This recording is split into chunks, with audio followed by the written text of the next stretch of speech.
Se Deus é tão bom, por que existe tanta coisa ruim acontecendo no mundo? Você já se fez essa pergunta ou ouviu alguém fazendo? Com base no que a Bíblia nos diz, eu quero compartilhar com você a minha resposta. Eu me chamo Luiz e tenho uma palavra de Deus para a sua vida.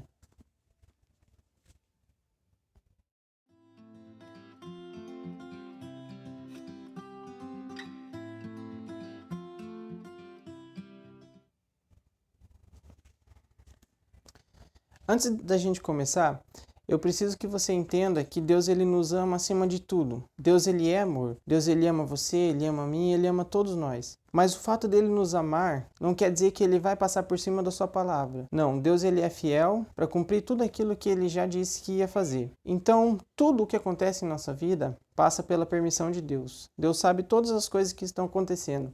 A Bíblia fala que uma folha não cai da árvore sem que Deus permita. Porém, ele não interfere no nosso livre-arbítrio.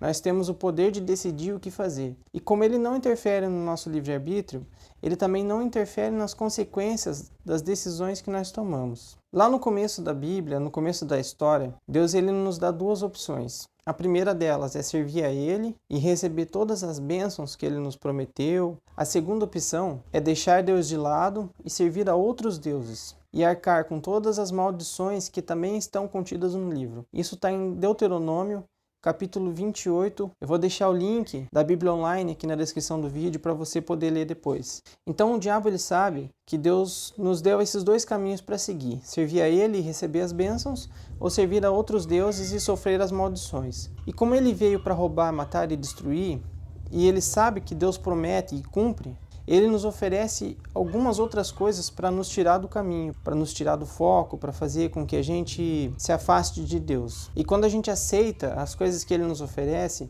nós pecamos contra o Senhor. E assim fazemos uma das coisas que Ele mais odeia, que é servir a outros deuses. Então o diabo ele sempre está nos oferecendo algumas coisas para deixar Deus de lado. E quanto mais a gente escuta ele, mais Deus ele se afasta da pessoa, e trazendo assim sobre a vida da pessoa o pecado. E quanto mais a pessoa se envolve no pecado, mais ela entra em iniquidade. Então a iniquidade é o ponto-chave do vídeo. Eu quero ler com você Mateus capítulo 24, versículo 12. E por se multiplicar a maldade, o amor se esfriará de quase todos.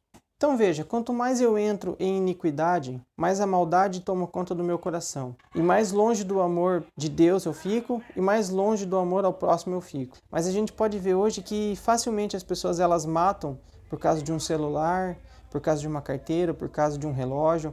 Então a maldade está tanto no coração de algumas pessoas que uma coisa simples já é um motivo suficiente para ela tirar a vida de outra pessoa. Quantos maridos batem na sua esposa? Quantos pais matam seus filhos? Então a maldade ela já tomou conta dessa pessoa. Aí eu te pergunto, Deus é o culpado? Eu não vejo Deus como culpado. Nós temos a opção de servir ao bem e servir ao mal. Em 2 Crônicas, capítulo 7, versículo 13, a palavra de Deus fala assim: Se eu fechar o céu, de modo que não haja chuva, ou se ordenar aos gafanhotos que consumam a terra, ou se enviar a peste entre o meu povo.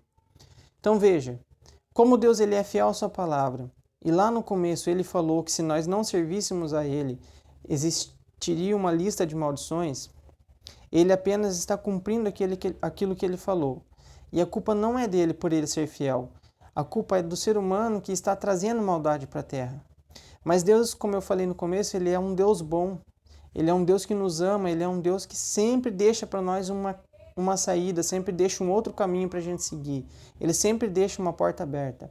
E no versículo seguinte, em 2 Crônicas 7,14, ele fala algo muito interessante. Se o meu povo, que se chama pelo meu nome, se humilhar, orar, me buscar, se converter dos seus maus caminhos, eu o ouvirei dos céus, perdoarei os seus pecados e sararei a sua terra. Deus ele é tão maravilhoso que mesmo a gente pecando, mesmo a gente sendo mal, mesmo a gente dando ouvido ao diabo e servindo a outros deuses, Deus ele ainda nos aceita de novo. E ele fala que se a gente dobrasse o nosso joelho, se a gente se arrependesse do nosso pecado, ele sararia a nossa terra, ele faria chover novamente, ele tiraria a peste, ele tiraria o gafanhoto. Então Deus, ele é fiel para cumprir tudo o que ele falou, mesmo as coisas ruins e as coisas boas. Então hoje nós temos a opção: servir a Deus ou servir aos outros deuses e continuar trazendo maldade sobre a nossa terra. Eu convido você a servir a Deus. Eu te convido a dobrar seu joelho, olhar para Jesus que morreu pelos nossos pecados, se arrepender de tudo aquilo que você fez. Todos nós fazemos coisa errada. Eu faço coisas erradas, você faz coisa errada, todos nós fazemos, mas nós temos um Deus que Ele quer nos perdoar, Ele quer nos sarar. Então mude a história da sua vida, mude a história do lugar que você vive, clame pela sua terra. Deus, Ele com certeza vai nos ouvir, assim como Ele prometeu na sua palavra. Vamos nos unir, olhar para Jesus e tirar toda essa maldade que existe no mundo, para que Deus possa sarar o nosso lugar, para que Deus possa sarar a nossa nação. Que Deus te abençoe, em nome de Jesus.